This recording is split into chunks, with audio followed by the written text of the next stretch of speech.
Have you ever wondered about the bones of a story? What did the outline look like before the characters hijacked it? Ophelia Kee always wondered the same things about her own stories. As a discovery writer, the chaotic pantser style, not even the author knew how the tales in the Draoithe Saga would go until they went. Backward analyzing one story while busy writing the next tale or two somehow never happened. Apparently, OK put things off long enough, and some fancy computer magic will provide us with those long-wished-for story overviews. We can finally X-ray the tales from the dream and see their skeletons. Shall we investigate the next story in the dream? All right, today we're jumping right into a world filled with myth, where magic itself is dying out, and an ancient immortal warrior is fighting for his very existence. This is the story of Soul Dark. And this quote, wow, it just sets the tone perfectly, doesn't it? It tells us right away, hey, this isn't just a story you read, it's something you experience. We're being invited into a dream, where reality and fantasy just kind of melt together. So let's do it. Let's dive in. Okay, so first up, welcome to the dream. And that's not just a nice phrase. The dream is literally the name of the world this story takes place in. Imagine a place where every myth, every legend you've ever heard, it's all real. But there's a huge problem. The magic holding this whole reality together is, well, it's breaking. It's unbalanced. And these ancient, powerful beings are starting to just fade away. So, who is at the center of all this? The Soul Dark. And let me tell you, these are not your average run-of-the-mill vampires. No way. They were literally created, forged really, by ancient dragons. And for what purpose? To be the elite warriors for a group of forest gods known as the Volosians.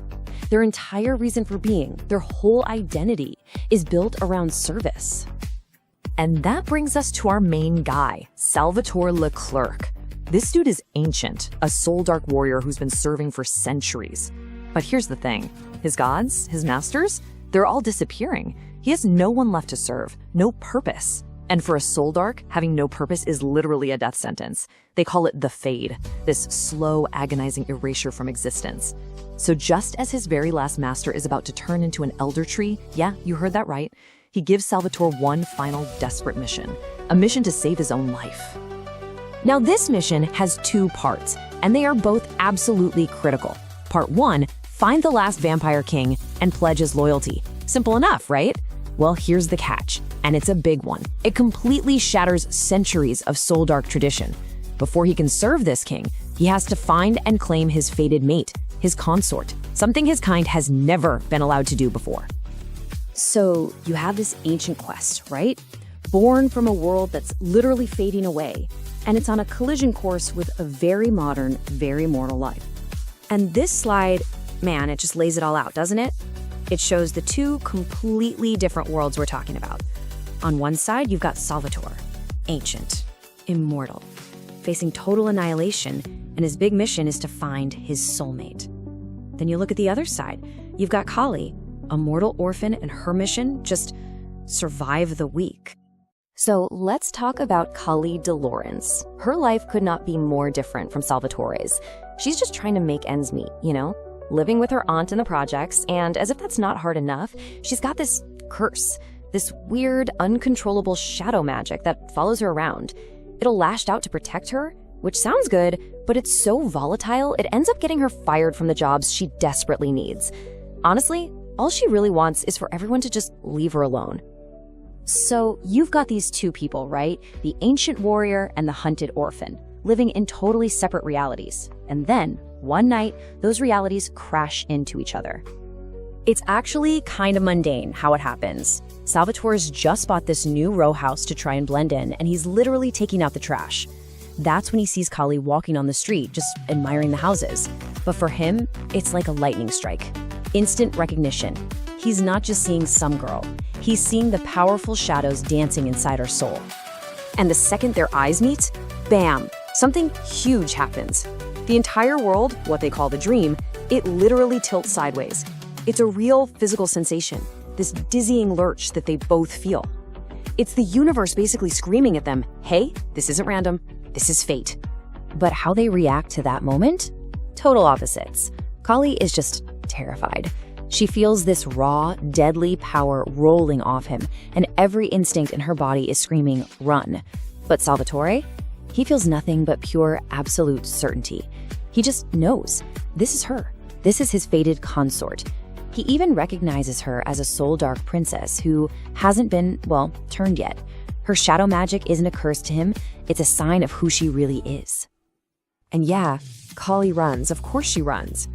But you can't really outrun fate, can you? It's not done with them. Their paths are going to cross again, and this time, things get a whole lot more violent. So, a few nights later, Kali has just lost another job. And to make a horrible night worse, this creepy coworker starts stalking her.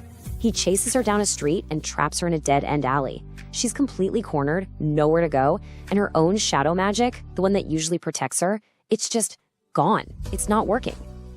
Just as this guy is closing in on her, Salvatore shows up. Turns out, he's been watching over her. He just steps right out of the shadows. But this isn't the guy in jeans and a t-shirt she saw before. Oh no, the man standing there now is every single inch the ancient, terrifying warrior. And what he says here, it changes everything. This isn't just about saving some girl from a mugger. For him, this is about defending the honor of his princess. And the punishment for that kind of offense? Well, it's not something you'd find in the mortal world. Yeah, what happens next is not a rescue. It's a full-blown, terrifying, magical ritual. So let's break down what Kali sees. First, Salvatore's normal guy clothes just dissolve, gone. In his place is a warrior in dark leather armor holding these silver weapons that are glowing with this eerie violet fire. The attacker, being an idiot, rushes him. And Salvatore, he doesn't even move. He just angles a spear, and the guy runs right onto it. And as he's dying on the spear, these violet flames shoot out and literally burn his soul away. But wait, it gets crazier. He then brings the body back to life as this undead, soulless servant who has to obey his every command. So you gotta put yourself in Kali's shoes here. This is just pure horror.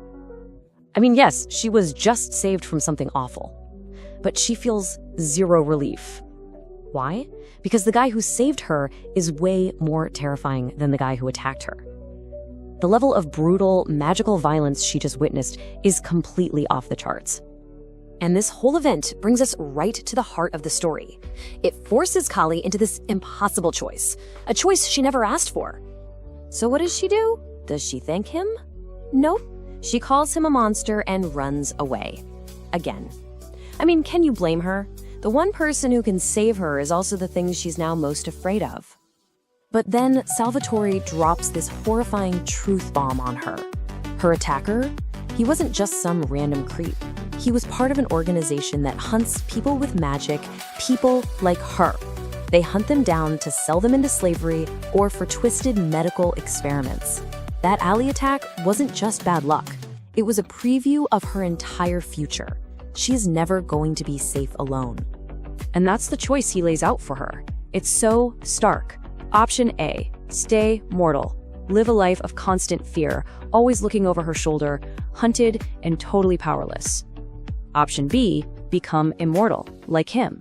She'll be powerful, she'll be safe, but she'll be forever tied to this terrifying warrior who just ripped a man's soul out in front of her. It's not really a choice at all, is it? He's basically offering her an escape from one nightmare by forcing her into another one. And that just leaves us with the biggest question of the whole story. When the only safety you're offered looks just as monstrous as the danger you're running from, what choice is there left to make? I sincerely hope you enjoyed this view of a story skeleton, glimpsing the characters, setting, and plot structure along with the twists within the writing in this tale from the Draoithe Saga by Ophelia Kee. Don't forget to like and subscribe for more original stories and audio adventures. A special thank you to OK Music Writers for writing and for sharing the Enter the Dream soundtrack. It's more than a story, it's an experience. Welcome to the dream.